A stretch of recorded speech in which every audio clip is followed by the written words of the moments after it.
بسم اللہ الرحمن الرحیم۔ السلام علیکم۔ میں تمام دوستوں کو اپنے راجہ اسنین آفیشیل چینل میں خوش آمدید کہتا ہوں۔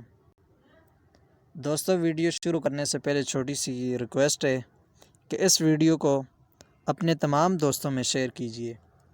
آج ہم بات کرنے جا رہے ہیں نماز تحیۃ الوضو۔ حضرت ابو ہریرہ رضی اللہ تعالیٰ عنہ سے روایت ہے کہ نبی کریم صلی اللہ علیہ وسلم نے نماز فجر کے وقت حضرت سیدنا بلال رضی اللہ تعالی عنہ سے فرمایا کہ اے بلال، تم نے اسلام میں سب سے زیادہ امید والا جو عمل کیا ہے اس کو مجھ سے بیان کرو، اس لیے کہ میں نے جنت میں تمہارے جوتوں کی آہٹ اپنے آگے سنی ہے۔